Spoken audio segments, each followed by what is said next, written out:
مفتی صاحب میرا ایک سوال تھا، اس سے غالباً اس سے اگلا سوال مہار کا بھی جازب کا بھی اس سے ریلیٹڈ یہ ہے کہ میں طارق صاحب سے بلکہ لاسٹ کی بات کر رہا تھا کہ جو یہ ڈائریکشنز کا کانسیپٹ جو جہتوں کا جو ہے یہ تو اس دنیا کے اندر ہے،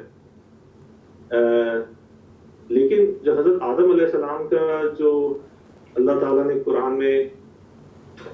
فرمایا ہے کہ وہ جنت میں ان کو رکھا اور پھر وہاں سے دنیا میں بھیجا گیا ان کو، تو ایک سوال تو یہ پیدا ہوتا ہے کہ حضرت آدم علیہ السلام جو ہے وہ کس جسم کے ساتھ، جو اللہ تعالیٰ نے بتایا کہ مختلف جگہ سے مٹی اکٹھی کی اور اللہ تعالیٰ نے ان کو تخلیق بنایا انہوں نے، تو وہ کس جسم کے ساتھ وہاں موجود تھے اور وہاں پر جہتوں کا جو ابھی آپ نے بات میں کہا جنت کے اندر جو ہے وہ کیا وہ ہوں گی ڈائریکشنز، تو ایک چیز ایک آدمی کو سمجھنے کے لیے جو خاص طور پہ وہی مولدین والا کوشچن یہ ہو جاتا ہے کہ وہ کس جسم کے ساتھ وہاں موجود تھے اور وہاں پہ ڈائریکشنز کا کانسیپٹ کیسا تھا اور وہاں سے وہ دنیا میں کیسے آئے، اور تو یہ پورا جو عمل ہے یہ اس پہ ابھی ایک ہفتے پہلے طارق صاحب سے بات ہو رہی تھی، تو میں مفتی صاحب سے پوچھوں گا نیکسٹ ٹائم پہ اس کا یہ جو ہے یہ چیز انسان کے ذہن میں کیسے آ سکتی ہے کہ انسان جو کہ اس دنیا کے لیے بنایا گیا وہ ایک دوسری دنیا میں کس جسم کے ساتھ تھا اور اس دنیا میں کیسے آیا۔ ہم اہل سنہ کا مسلک یہ ہے کہ جس جسم کے ساتھ اللہ نے کسی کو پیدا کیا ہے وہ اسی جسم کے ساتھ جنت میں واپس چلا جائے گا۔ اس کا گل سڑ جانا یہ وہ مسئلہ تھا جس پہ حضور صلی اللہ علیہ وسلم نے بھی اظہار خیال فرمایا تھا اور بتایا تھا کہ تم میں سے کوئی آدمی جتنا بھی گل سڑ جائے اور قبر کی مٹی چاہے اسے کتنا بھی ختم کر دے، اس کی ریڑھ کی ہڈی کا جو آخری مہرہ ہے وہ باقی رہتا ہے، یعنی اس کا ایک ذرہ بھی باقی رہے گا تو رہے گا۔ بالکل آپ اسی طرح سمجھ لیں کہ جیسے انسان جو پیدا ہوتے ہیں تو ڈاکٹرز نے کہا کہ انسان کو گھٹاتے چلے جاؤ، کم کرتے چلے جاؤ، تو یہ دنیا کی 4-5 ارب آبادی اتنی سی ایک شیشی میں آ سکتی۔ بالکل اسی طرح انسان جتنا بھی ختم ہوتا جائے، حدیث میں کہا گیا کہ جو کمر کی ہڈی ہے اس کا آخری جو مہرہ ہے اس کا ایک ذرہ بھی باقی رہے تو کائنات میں رہتا ہے، اور اللہ تعالیٰ اس سے ہی بڑھا کر وہی انسان پیدا کر دے گا اور اسی جسم کے ساتھ ہوں گے۔ یہ بڑا معرکۃ الآراء مسئلہ رہا ہے فلاسفہ کے درمیان۔ تو اسی وجہ سے ابو علی سینا پہ یہ الزام لگایا گیا کہ وہ کہتے تھے ابو علی سینا کہ وہاں جسم کوئی اور ہوگا، یہ نہیں ہوگا۔ پھر اسی بنیاد پہ ان کی تکفیر بھی کی گئی۔ تو ابو علی سینا کے کفر پر جو 3 دلائل قائم کیے بڑے بڑے حضرات نے، حتیٰ کہ حضرت مجدد الفسانی رحمۃ اللہ علیہ نے، انور شاہ صاحب رحمۃ اللہ علیہ نے، تو ہم نے جب خود ابو علی سینا کی کتابوں کو پڑھنا شروع کیا تو معلوم ہوا کہ ابو علی سینا نے کہا کہ اس جسم کا قیامت میں اٹھایا جانا یہ عقلاً محال ہے، عقل اس بات کی تائید نہیں کرتی۔ یہ نہیں کہا کہ یہ نہیں ہوگا، انہوں نے انسانی عام عقول کی نفی کی ہے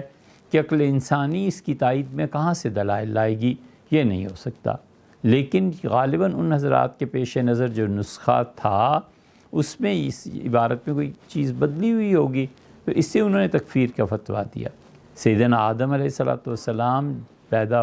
نہیں ہوئے، اللہ نے جو ان کی تخلیق کی ہے تو دنیا کے مختلف مقامات سے مٹی کو جمع کر کے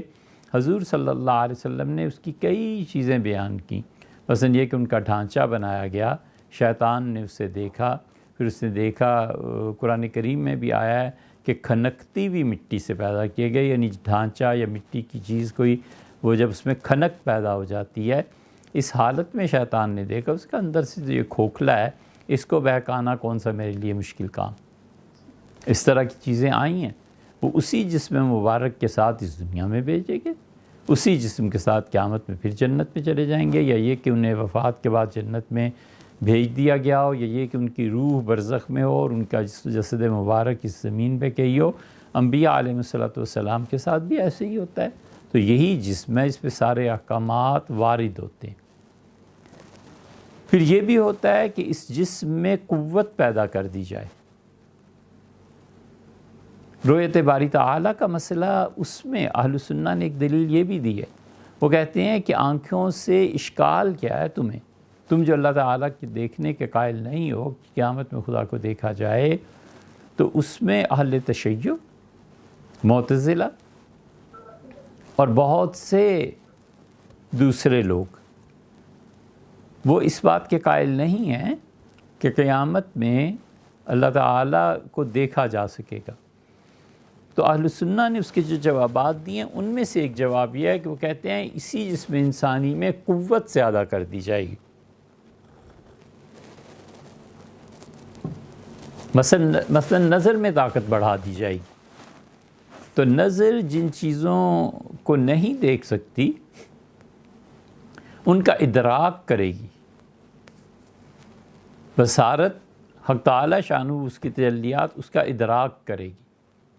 اور ایسے ہی کافروں کے ساتھ بھی ہوگا۔ مثلا ترمذی کی روایت میں آیا ہے کہ اس کو جہنم کا عذاب دیا جائے گا اور اس کی تم دیکھو گے ایک داڑھ جو ہے یہ پہاڑ کے برابر ہو جائے گی۔ ایک داڑھ اگر اس کی پہاڑ کے برابر ہو جائے گی تو جسم اس پہ جو عذاب ہوگا اور سوجن ہوگی اس کی، تو ایک کافر آدمی پہاڑوں کے برابر بھی ہو جائے گا۔ تو یہ ساری چیزیں ایسی ہیں، یہ سب اللہ کی قدرت سے تعلق رکھتی ہیں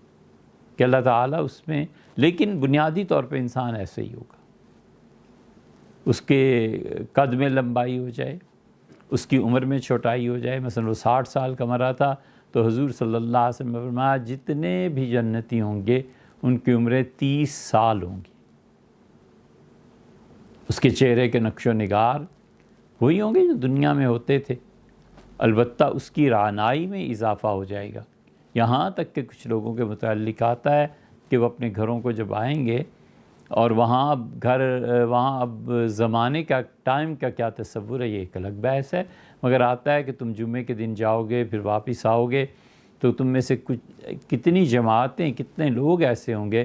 جن کے گھر والے کہیں گے کہ آپ تو زیادہ خوبصورت محسوس ہو رہے ہیں، تو وہ کہیں گے کیوں نہیں، ہم گئے تھے اور اللہ تعالیٰ نے اپنی رویت اور اپنا دیدار نصیب فرمایا، ہم اس کے سامنے تھے۔ تو وہ جو تجلیات باری تعالیٰ کی پڑیں گی اس سے جو رعنائی میں اضافہ ہوگا دوسرے لوگ بھی اسے محسوس کریں گے۔ یہ ایمان بالآخرت ہے کہ آخرت پہ ایمان جو ہے وہ اسی کے طرح حضور صلی اللہ علیہ وسلم نے اسی لیے فرمایا جیسے تم مرو گے ویسے ہی تم اٹھائی بھی جاؤ، اور جیسی تمہاری زندگی ہے ویسے تمہیں موت آئے گی، یعنی ان اعمال پر جو دنیا میں کرتے رہے ہو انہی پہ تمہاری موت آئے گی، اور پھر اسی پہ فرمایا کہ اسی طرح تم لوگ اٹھائے جاؤ گے۔ اب یہ جن احادیث میں آیا ہے حضور صلی اللہ علیہ وسلم میں تمہارا ہاتھ پکڑوں گا ایسے اور تمہیں جنت میں لے جاؤں گا، اور میں تمہارا ہاتھ پکڑوں گا اور اللہ کے حضور میں پیش کر دوں گا، یہ سب چیزیں کیا ہیں؟ یہ وہی چیزیں